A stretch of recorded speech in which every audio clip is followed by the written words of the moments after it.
Hello students, better let's start our next topic, that is magnetic field due to a straight current carrying wire.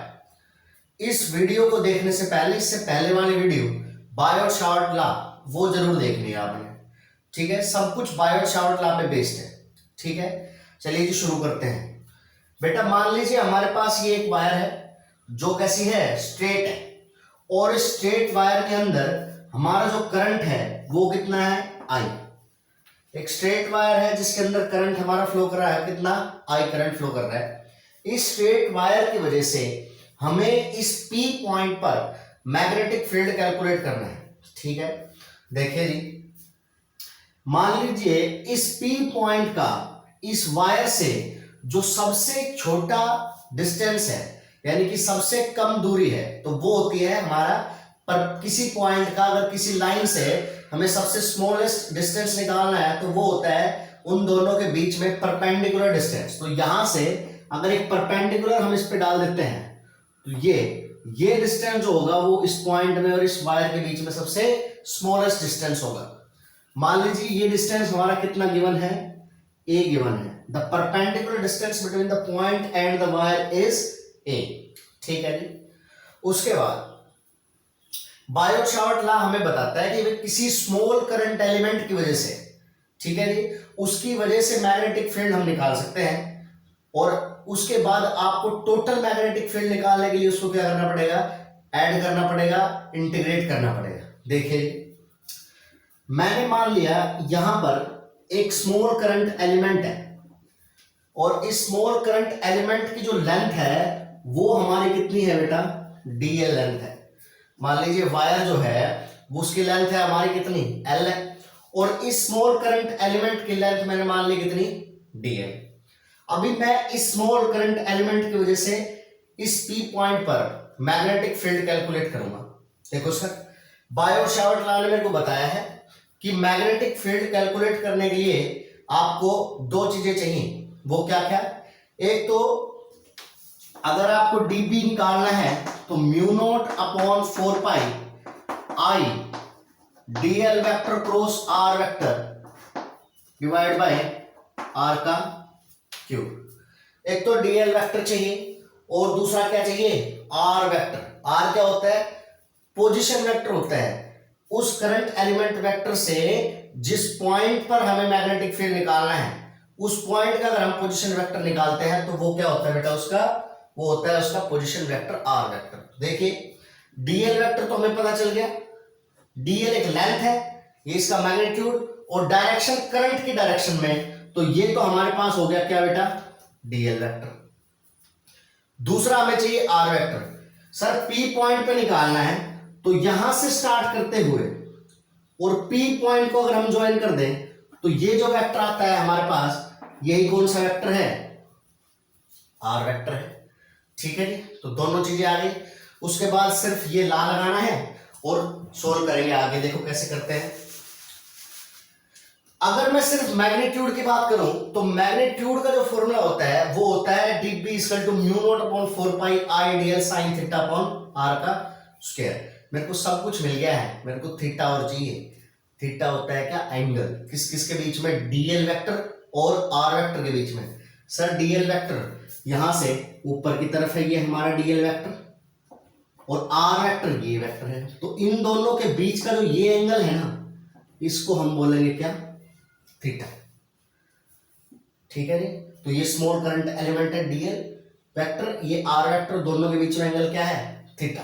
ठीक है, इसकी वजह से हम निकाल रहे हैं क्या, मैग्नेटिक फील्ड किसी पॉइंट पर, कहां पर, P पर। देखिए according to Biot Savart law, according to Biot Savart law, magnetic field due to this current element at point P, वो कितना हो जाएगा बेटा, magnetic field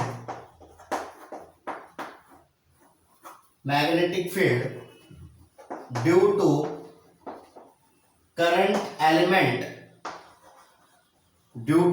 element dl vector at point P, ठीक है, whose position vector is r vector। तो बेटा ये कितना आ जाएगा, मैं सिर्फ मैग्नीट्यूड निकल लिख रहा हूं, तो मैग्नीट्यूड हो जाएगा मेरे पास कितना, mu naught upon 4 pi I D L sine theta divided by R का स्क्वायर। ये क्या लिख लिया मैंने, मैग्नीट्यूड। अब डायरेक्शन और है, क्योंकि भाई मैग्नेटिक फील्ड जो है वो एक वेक्टर क्वांटिटी होती है, तो ये तो हमने मैग्नीट्यूड लिख दिया उसका। अब बात आती है उसकी किसकी, डायरेक्शन की। तो मैंने बताया आपको, अगर पिछली वीडियो में बताया कि डायरेक्शन निकालनी हो मैग्नेटिक फील्ड की, तो राइट हैंड जो हमारा थंब रूल है वो यूज करते हैं। देखो सबसे पहले डीएल वेक्टर की तरफ हम अपना हाथ ले जाएंगे, उसके बाद अपने हाथ को इस तरह से एडजस्ट करना है ताकि जो दूसरा वेक्टर है आर वेक्टर, उसकी तरफ आपकी उंगलियां कर्ल हो जाए। तो आर वेक्टर तो राइट में है, तो इस हाथ को ऐसे करना पड़ेगा इस, और इधर आर वेक्टर की तरफ कर्ल कर दिया तो थंब कहां बता रहा है, इनटू द बोर्ड। इसका मतलब इस पॉइंट पर स्मॉल करंट एलिमेंट की वजह से जो मैग्नेटिक फील्ड की डायरेक्शन है वो कहां होगी बेटा, इनटू द बोर्ड होगी। ठीक है, ये हमने किसकी वजह से निकाला है, इस स्मॉल करंट एलिमेंट की वजह से निकाला है, डीएल की वजह से। ठीक है जी, और मान लीजिए इस पॉइंट से यहां तक का डिस्टेंस ये हमारा कितना है, एल है। ये कोई पॉइंट है, इसका नाम मान लो हम रख लेते हैं ओ। ओ से लेकर यहां तक का डिस्टेंस एल है। उसके बाद हमने एक छोटा सा करंट एलिमेंट ले लिया जिसकी लेंथ कितनी है बेटा, DL. Okay, into the board आ गई किसकी डायरेक्शन, मैग्नेटिक फील्ड की। अब ये तो एक छोटा सा एलिमेंट है, लेकिन हमें तो इस पूरी वायर की वजह से निकालना है। तो एक एलिमेंट यहां लेंगे, एक यहां लेंगे, एक यहां लेंगे, एक यहां लेंगे, बहुत सारे एलिमेंट लेंगे और सबकी वजह से इस पॉइंट पर निकालेंगे। देखो किसी भी एलिमेंट की वजह से आप देखो मैग्नेटिक फील्ड की जो डायरेक्शन है ना वो इनटू द बोर्ड आ रही है, मतलब कि सबकी डायरेक्शन बोर्ड में अंदर की तरफ है। यानी कि हर एक एलिमेंट की वजह से जो मैग्नेटिक फील्ड है उसकी डायरेक्शन क्या है, सेम है। हमें पता है दो वेक्टर है, अगर दोनों की डायरेक्शन होती है हमारी सेम तो हम उनको ऐड कर सकते हैं। तो अगर हमें इस पूरी वायर की वजह से इस पॉइंट पर निकालना है मैग्नेटिक फील्ड, तो हम इसको क्या करेंगे बेटा, इंटीग्रेट करेंगे। ठीक है जी, तो टोटल मैग्नेटिक फील्ड निकालेंगे। सर टोटल मैग्नेटिक फील्ड निकालने के लिए अब हमें इसको इंटीग्रेट करना पड़ेगा। तो इंटीग्रेट करने के लिए हम यहां पर क्या मान लेते हैं, मान लेते हैं ये एंगल जो है ये है हमारा क्या बेटा, फाई। इस एंगल को मैंने क्या मान लिया है, फाई मान लिया है। देखो बेटा टोटल मैग्नेटिक फील्ड कितना हो जाएगा, total magnetic field, total magnetic field at point P कितना हो जाएगा बेटा, बी। इसको इंटीग्रेट करना पड़ेगा, mu naught upon 4 pi I D L sine theta divide by R का स्क्वायर।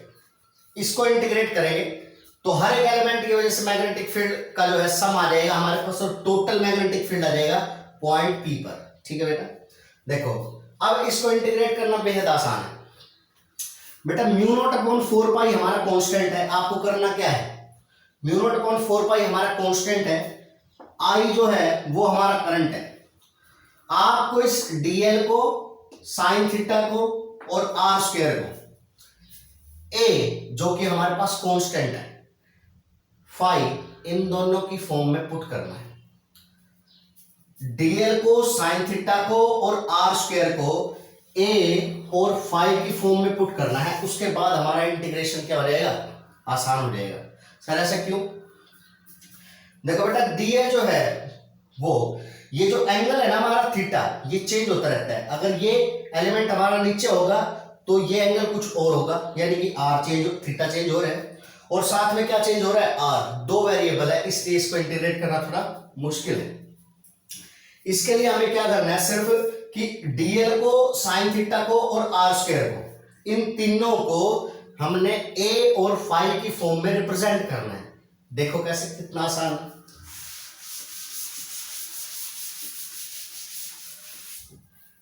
तो मैं यहां पर लिख लेता हूं कितना है हमारा टोटल मैग्नेटिक फील्ड जो आया वो आया हमारा integration mu naught upon 4 pi I D L sine theta upon R का स्क्वायर। ये पॉइंट है हमारा ओ, ये पी, इस पॉइंट को मैं क्यू मान लेता हूं। ठीक है बेटा, सबसे पहले देखो ये एंगल अगर परपेंडिकुलर डिस्टेंस है तो ये एंगल कितना है 90। तो फ्रॉम ट्रायंगल OPQ ट्रायंगल से देखो बेटा, फ्रॉम ट्रायंगल OPQ ये क्या है हमारे पास, क्या मैं कह सकता हूं थीटा प्लस फाई, इन दोनों का सम कितना होगा हमारा 90 डिग्री होगा। भाई ये 90 है इस ट्रायंगल में, तो इन दोनों का एंगल का सम भी कितना होगा 90 डिग्री होगा। तो यहां से बेटा मेरे पास फाई कितना आया 90 माइनस थीटा। एक तो ये बात आ गई, फाई आ गया मेरे पास कितना 90 माइनस थीटा। तो थीटा की जगह मैं क्या पुट कर सकता हूं 90 माइनस फाइव। थीटा की जगह पुट कर सकता हूं क्या बेटा 90 माइनस फाइव। तो साइन थीटा कितना हो जाएगा हमारा साइन 90 माइनस फाइव, तो ये कितना आ गया हमारा कोस फाइव। इसको मान लेते हैं फर्स्ट इक्वेशन। तो साइन थीटा की जगह हम क्या पुट कर सकते हैं कोस फाइव। दूसरी बात देखो, इसी ट्रायंगल से देखो, ये तो क्या है हमारा एल है और ये क्या है ए है, हमें सर डीएल चाहिए ना, तो एल और ए के बीच में रिलेशन निकाल लेते हैं। ठीक है बेटा, यहां से देखो इस ट्रायंगल OPQ से tan फाई क्या हो जाएगा परपेंडिकुलर अपॉन बेस। बेटा tan फाई वो क्या है हमारा परपेंडिकुलर एल और बेस क्या है हमारा ए। इसका मतलब जो एल आया है वो कितना आया है a tan फाई, लेकिन हमें क्या चाहिए dl। तो dl चाहिए तो उसको डिफरेंशिएट करना पड़ेगा। l का डिफरेंशिएशन कितना आ गया बेटे dl। a कांस्टेंट वैल्यू है तो ऐसा ही रहेगा, और बेटे tan फाई का डिफरेंशिएशन होता है वो होता है सीकेंट स्क्वायर फाई। तो ये हो गया हमारे पास सीकेंट स्क्वायर फाई और फाई का हो गया इनटू डी फाई। तो देखो dl को मैंने a की फॉर्म में और फाई की फॉर्म में इसमें रिप्रेजेंट कर दिया है। ये दूसरा काम हो गया हमारा। लास्ट बचा हमारा क्या बेटे r बचा। देखिए जी a ये तो बेस हो गया, r हाइपोटेन्यूस हो गया, तो cos फाई की वैल्यू देखना है यहां से इस ट्रायंगल से। cos फाई क्या हो जाएगा बेटा cos फाई हो जाएगा हमारा क्या बेस अपॉन हाइपोटेन्यूस, यानी कि a अपॉन r। तो सर यहां से r कितना हो गया a अपॉन cos फाई, या मैं कह सकता हूं 1 अपॉन cos फाई तो क्या होता है सीकेंट फाई। तो ये क्या हो गया हमारा a सीकेंट फाई, और ये हमारी तीसरी रिक्वायरमेंट है। बेटा यहां से देखो हमें dl चाहिए था वो निकाल लिया, साइन थीटा चाहिए था वो कैलकुलेट कर लिया, r चाहिए था वो कैलकुलेट कर लिया, किसकी फॉर्म में a और फाई की फॉर्म में। अब बस इनको यहां पर पुट करना है। ठीक है जी, चलिए जी पुट करते हैं। सबसे पहले इसमें साइन थीटा के लिए हम पुट करेंगे क्या बेटा कोस फाई। देखिए तो b कितना आया बेटा हमारा इंटीग्रेशन म्यू नॉट अपॉन 4 पाई। ठीक है, आई dl की जगह आया बेटा हमारा क्या a secant square phi into में डी फाई। साइन थीटा की जगह आया हमारा क्या बेटा कोस फाई, और नीचे आर स्क्वायर तो वो आ जाएगा हमारा क्या बेटे ए स्क्वायर सीकेंट स्क्वायर फाइव। ठीक है, ये हमने पुट कर लिया। अब इस वायर की वजह से निकालना है टोटल। तो मान लीजिए जो वायर का नीचे वाला हिस्सा है वो इस पॉइंट पर ये टोटल एंगल बनाता है वो कितना है हमारा फाई 1, और जो ऊपर वाला एंड है वो यहां पर एंगल बनाता है कितना फाई 2।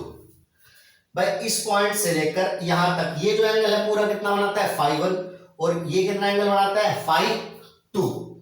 तो इसका मतलब अगर हमें टोटल मैग्नेटिक फील्ड निकालना है तो लिमिट कहां तक है फाई की लिमिट डी फाई है ना यहां पर, तो फाई की लिमिट कहां है माइनस फाई 1 से लेकर प्लस फाई 2 तक, माइनस फाई लेस 1 से लेकर प्लस फाई 2 तक। बेटा सीकेंट स्क्वायर फाई से सीकेंट स्क्वायर फाई कैंसिल हो गया, ए से हमारा ए कैंसिल हो गया, कितना आया बी भाई mu naught upon 4 pi I by A into cos phi into D phi. ये सारा कांस्टेंट है, इंटीग्रेशन से बाहर आ जाएगा, और बेटा कोस फाई कहां से लेकर -φ1 से लेकर +φ2 तक। कोस फाई का इंटीग्रेशन क्या होता है बेटा, कोस फाई का इंटीग्रेशन होता है साइन फाई। तो ये आया मेरे पास μ0/4π i डिवाइड बाई a, और ये आया हमारा क्या साइन फाई, कहां से कहां तक -φ1 से लेकर +φ2 तक। बेटा लिमिट पुट कर दो, तो b कितना आ गया हमारा μ0/4π i by a, upper limit sine of phi 2 minus lower limit put करेंगे तो ये आ जाएगा माइनस माइनस प्लस कितना बेटा प्लस साइन ऑफ फाई 1।